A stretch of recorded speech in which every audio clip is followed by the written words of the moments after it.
जरी घरासाठी जमीन घेतो तर काय किती घेतो, 1 गुंठा 2 गुंठा, आणि ती कुठे घेतो, कुठल्या तरी एखादा शेतीचा तुकडा पाडून, बरोबर. आपण घेतो कशावरती, 100 रुपयाच्या बॉन्डवरती. कारण की आतापर्यंत काय होतं, शेतीचा तुकडा जर पाडत असला 20 गुंठ्याच्या खाली असला तर तुकडा पडत नाही, त्याची नोंद होत नाही, त्यामुळं 7/12वरती त्याची कधीच नोंद देत नव्हती. परंतु तुकडेबंदी कायदा रद्द झाला म्हणजे हा झाला आहे की तुमच्या गावठाणापासून जर 200 मीटरमध्ये तुम्ही यापूर्वी 15 ऑक्टोबर 2024च्या अगोदर जर एखादा तुकडा विकत घेतलेला असेल, म्हणजे त्याची खरेदी जरी केलेली असेल पण 7/12वरती नोंद झालेली नसेल, तर या जी नवीन सुधारणा झालेली आहे 15 ऑक्टोबर 2024च्या अगोदर जर तुम्ही एखादा तुकडा घेतलेला असेल, 7/12 त्याची नोंद झालेली नसेल तर त्याची नोंद 7/12 होईल. 7/12 नोंद झाल्यानंतर तुम्हाला काही कर्ज वगैरे काही घ्यायचं असलं ते सोयीस्कर असतं. त्याचबरोबर दुसरी काही गोष्ट आहे की आपण 100 रुपयाच्या बॉन्डवरती घेतो, पण ते 100 रुपयाच्या बॉन्डवरती जे आहे त्याला लिगल व्हॅल्यू नसते. तर शासनाची योजना अशी आहे की तुम्ही घेणारे देणारे जर दोघं असतील तर त्यांनी काय करायचं आहे, खरेदी विक्री ऑफिसमध्ये जायचं आहे, तुमचा जो दस्त म्हणजे 100 रुपयाचा जो बॉन्ड असेल तो तिथे सादर करायचा आहे. त्यांची ती प्रक्रिया करतील खरेदी विक्री ऑफिसरवाले, त्यांचा तो थोडक्यात एक नॉमिनल दंड असतो, ते दंड आकारणी करतात आणि तुमची जी त्यावेळेसची खरेदी केलेली असेल 100 रुपयाच्या बॉन्डवरती ती लिगलाइज केली जाते. ती लिगलाइज केलेली खरेदीचा अंमल नंतर 7/12वरती होतो. म्हणजे जे आपण म्हणतोय की 7/12वर नाव आहे म्हणजे थोडक्यात काय, आता आपली मालकी झालेली. हा हेतू आहे शासनाचा, हा आपल्या सोयीसाठी घेतलेला शासनाने.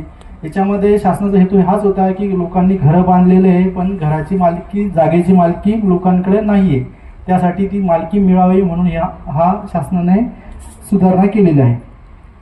त्याचबरोबर आता आपल्याकडे काय असतं की आपण घरामध्ये वाटणी करतो, बरोबर, तोंडी वाटणी करतो, कुठे 2-4 एकर असतं, भावाभावामध्ये 1 एकर वाटून घेतो, नावावर असतं किंवा दोघांच्या भावामध्ये सामायिक असतं. परंतु त्याची वाटणी आपण जमिनीची करतो पण कागदावरती वाटणी करत नाही, कागदावर म्हणजे 7/12वरती करत नाही. म्हणूनच आपण काय करतो, आता या शिबिराच्या माध्यमातून ज्यांना वाटणी करायची आहे, कलम 85(2) हा जमीन महसूल कायद्याअंतर्गत कलम 85 आहे, त्या 85 मध्ये आपण जमिनीची वाटणी करायचे अधिकार हे तहसीलदारांना आहे.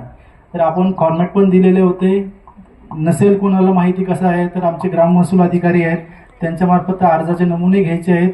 ज्यांचे सामायिक जमिनी असतील त्यांनी आपल्या स्वतंत्र वाटण्या करून घ्यायचं आहे, वाटण्या करायच्या, त्यानंतर पोट हिस्सा मोजणी करायची. शासनानं आता अगोदर काय होतं की पोट हिस्सा मोजणी करायची असेल तर हेक्टरी 3000 रुपये असे दर ठरलेले होते, पण आता पोट हिस्सा मोजणी करायची असेल फक्त 200 रुपये लागतात.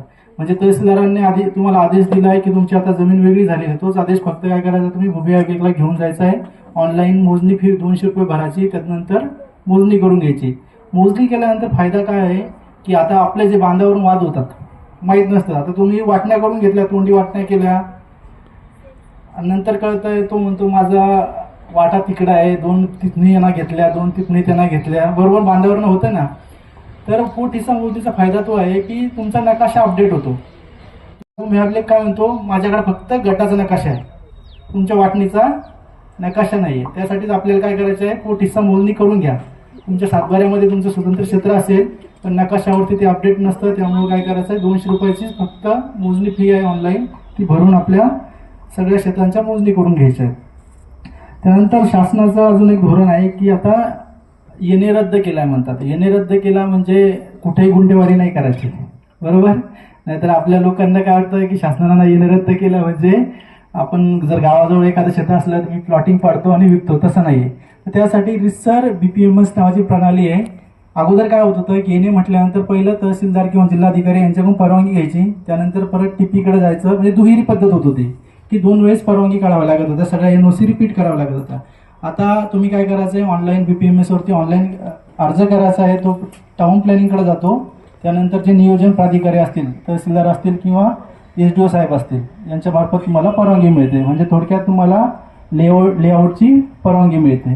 ती परवानगी मिळाल्यानंतर तुम्हाला जमीन विक्री करायला सोपी जाते. तुम्ही अनधिकृत जर प्लॉटिंग विकली तर जे घेणारे त्यांचं जास्त नुकसान आहे, कारण की त्याची परत नोंद होत नाही. 200 मीटरच्या आत जरी असलं तरी अनधिकृत जर असलं तुकडे तुकडे करून विकता येत नाही.